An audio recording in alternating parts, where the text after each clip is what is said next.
Isa sa pinakapopular na kakanin ay ang palitaw. I-level up natin ito at gawin nating OB flavored palitaw para maging katakam-takam ang ating palitaw dito. Tara, luto tayo! Hi, I'm Dance and this is my channel.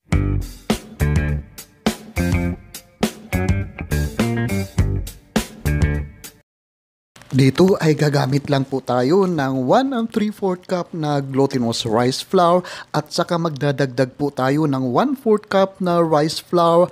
Hahaluin lang po natin ito kung bakit nagdagdag po ako ng rice flour para mas malambot po ang ating palitaw kahit malamig na po ang ating palitaw. Ngayon naman po ay gradually idadagdag natin ang 3/4 cup na tubig o water at hahaluin lang po natin ito ng hahaluin.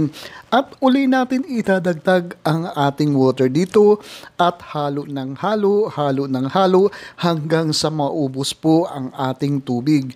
At kapag naubos na ang tubig ay hahaluin lang po natin uli ito at pagkatapos po gamit ang ating malinis na kamay ay ininid po natin ito o hahaluin lang po natin ito. Mas madali po mahalo kung gagamitin natin ang ating mga kamay dito at pagkatapos ay ininid po natin ito at hahaluin ng hahaluin hanggang sa maging isang dough ang ating glutinous rice flour dito. At kung nandyan pa po kayo nanonood sa ating paghahalo, ibig sabihin lang po yan na nagugustuhan nyo po ang video na ito. Paki-comment nyo naman po kung saan lugar kayo nanonood para i-shoutout ko po kayo at ang lugar nyo sa susunod kong video uploads. At kung meron po kayong mga comments or kung meron po kayong mga request na recipe, paki-post lang po sa comment section sa baba at sisikapin natin na tugunan ito. At ngayon naman po ay hahatiin natin into 2 equal parts ang ating dough dito at pagkatapos ay yung isang part ay lalagyan po natin ng OB flavored. Mga 1 teaspoon na OB flavor po ang ating ihahalo dito at hahaluin lang po natin ito ng hahaluin at ininid po natin ito na ininid hanggang sa mag-well coat, combine po o magpantay-pantay na po ang kulay ng ating dough dito. Halo lang po ng halo lang po ng halo.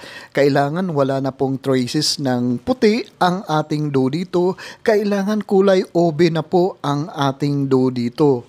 Ang aking gamit na OB flavor dito ay meron na pong kasama na OB food color po para hindi na po tayo magdadagdag ng food coloring dito. At ngayon po ay maghugas po tayo ng ating kamay at mag-scoop po tayo ng 1 teaspoon dito sa white dough at bibilugin lang po natin ito. Bilugin lang po natin ito lahat ang ating white dough dito at pagkatapos po ay bibilugin din natin ang ating OB flavored na dough dito.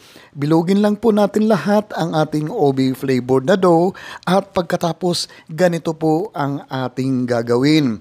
Pagsasamahin po natin ang dalawang dough dito at isi-shape po natin into an oblong na parang palitaw na po ang ating shape dito. Gagawin po nating lahat ang ating binilog na dough dito at pagkatapos pagpapakulo po tayo ng tubig at ihuhulog po natin ang ating mga dough dito. At hahayaan lang po natin na pakuluan ito hanggang sa lumitaw po ang ating dough dito. At sa unang salang natin ay kailangan haluin natin o galawin natin ng ating spatula para po hindi magdikit-dikit ang ating dough na hinulog dito sa kumukulong tubig. At pagkatapos po mga ilang minuto po ay lilitaw na po ang ating dough dito. Ang ating palitaw ay lilitaw. Kaya nga po tinawag ito na palitaw kasi ihinulog po dito sa ilalim ng kumukulong tubig at pagkatapos po ay lilitaw na po ito. At kapag lumilitaw na po ito ay sinyalis na po ito na malapit na po maluto ang ating palitaw dito. Hahayaan lang muna natin ng mga 2 minutes bago po natin hanguin ang ating palitaw dito. Hahanguin natin lahat ang ating palitaw dito at ilalagay po natin sa isang plate at siguraduhin lang po natin na hindi magdidikit-dikit ang ating palitaw sa ating nilagyan na plato. Ngayon naman po ay gagawa po tayo ng ating pangbudbud o pang-coat sa ating palitaw dito. Ito po ay grated na coconut po at lalagyan lang po natin ng asukal at pagkatapos ay lalagyan din po natin ito ng toasted sesame seeds. Hahaluin lang po natin ito ng hahaluin at pagkatapos itatabi muna natin ito at kung ready na po o isuserve na po natin ang ating palitaw ay ilulublob natin o i-dreads po natin dito sa ating grated coconut ang ating palitaw. I-arrange po natin ang ating palitaw sa isang plate na ganito at pagkatapos ilagay po natin sa gitna ang ating grated coconut na mixture at pagkatapos kung kakainin po natin ito ay i-coat muna natin ito dito sa ating grated coconut.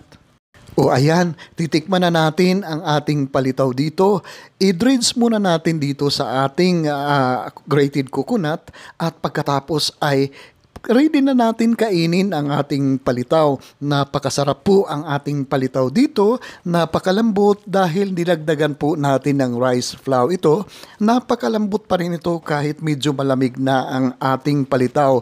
At sigurado na certified rapsa po talaga ang ating palitaw.